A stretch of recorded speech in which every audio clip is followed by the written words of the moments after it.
Some motorcycles are legendary. Others, well, they're legendary for the wrong reasons. Look, I get it. Not every bike is a masterpiece. But some motorcycles are so bad, overpriced, unreliable, or just plain useless that the only people buying them are the ones who don't know any better. Today, we're going over the worst of the worst, the bikes that made experienced riders shake their heads. These are the motorcycles only dumb people buy. Let's get into it. Number 1. Harley Davidson Street 500 and 750. The fake Harley experience. If you ever wanted to waste your money on a Harley that isn't really a Harley, then the Street 500 and Street 750 are perfect for you. Harley tried to pull a fast one with these bikes, marketing them as entry-level Harleys for new riders. But here's the reality. They're slow, cheaply made, and don't even feel like a real Harley. First off, the engine is weak. A 500cc or 750cc V-twin should at least be fun, but somehow Harley managed to make these bikes feel gutless. They don't have the torque or rumble that people expect from a Harley, and the power delivery is about as exciting as watching paint dry. Then there's the build quality. Everything feels cheap. The controls are flimsy, the suspension is laughable, and the overall design just screams budget bike in the worst way possible. This isn't a bike you'll proudly park at a biker meet. It's the bike you hide behind a dumpster so no one sees it. And let's talk about resale value. Harleys are supposed to hold their value well. Not this one. These bikes depreciate faster than a lead balloon. You buy it for $7,500 new, and within 2 years, you're lucky to sell it for half that.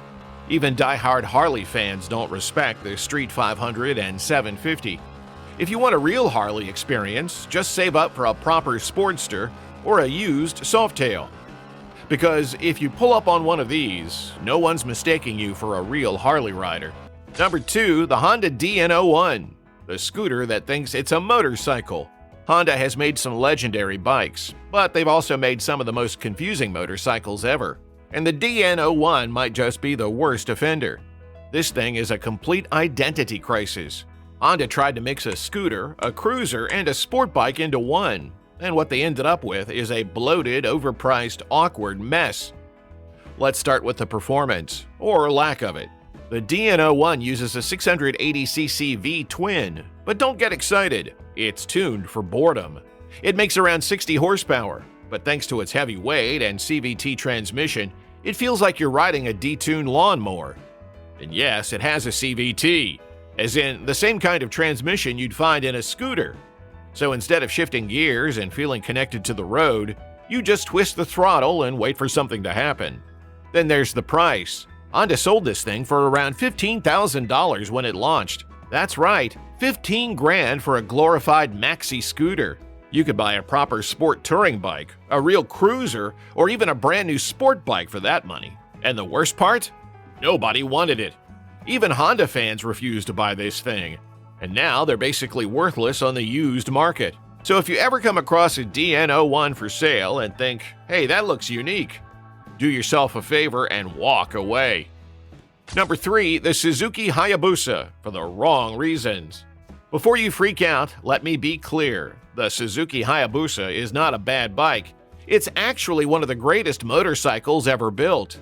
But here's the problem. It's also one of the most misunderstood and misused bikes on the planet.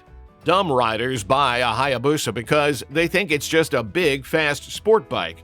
They see the 1300cc engine, hear about how it was once the fastest production bike in the world, and assume it's just a rocket on 2 wheels. And then they crash. The Hayabusa wasn't built for rookies. It's a hyper bike, which means it's designed for high-speed touring, not reckless drag racing. But that doesn't stop clueless riders from throwing a stretch kit on it, slapping on a 300mm tire, and turning it into a straight-line status symbol. The result? They completely ruin the handling and turn it into a heavy, unstable mess. Then there's the ego factor. The Busa attracts a certain type of rider. The guy who thinks big horsepower makes up for lack of skill. They'll brag about top speed, but never actually ride it properly. If you're buying a Hayabusa for the right reasons, long distance, high-speed touring, or because you genuinely appreciate the engineering, great. But if you're buying one just because it's big, powerful, and makes you look cool, you might as well start pricing out hospital bills now. Number 4, the Ducati 749, the budget Ducati that wasn't worth it. There's a certain kind of rider who desperately wants to own a Ducati, but they don't have the budget for a real one. That's how we ended up with bikes like the Ducati 749, a so-called affordable Ducati that was supposed to be a smaller, more accessible version of the legendary 999. Except it wasn't. The 749 was a complete letdown. The 748 before it was already a bit of a hard sell, but at least it had the classic Ducati charm. The 749, on the other hand, was heavier, slower, and more expensive than its competition. Let's start with the engine.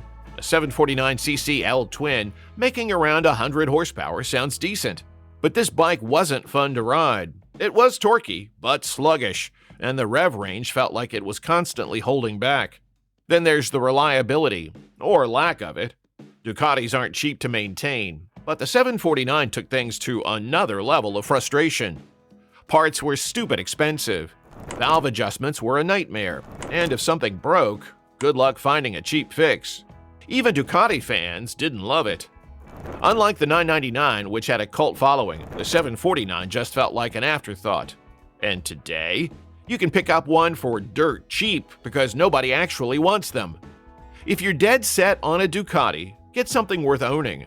But if you're eyeing a 749, just know that you're getting a headache, not a bargain. Number 5, the Yamaha R3, the race bike that isn't. Some people just don't get it. They see the Yamaha R3, notice it has R in the name, and immediately assume it's a mini race bike. It's not. The R3 is a beginner-friendly twin-cylinder bike, and there's nothing wrong with that. But the problem is when clueless riders buy it expecting a high-performance sport bike. At 321cc and 42 horsepower, the R3 is not fast, not powerful, and not meant for serious riders. It's great for learning, but if you already know how to ride, you're going to outgrow it within months. And here's where it gets dumb. Some riders buy these and try to mod them into superbikes. They'll slap on aftermarket exhausts, racing fairings, and even dyno tune the thing, thinking they'll magically unlock hidden power. Spoiler alert, you won't. No matter what you do, this is still a tiny twin-cylinder bike that tops out at 110 miles per hour. It's not a race machine, and it never will be. If you're a beginner, the R3 is a solid first bike, but if you already know how to ride and you're buying one thinking it's some kind of super sport, congratulations, you just bought a very expensive scooter.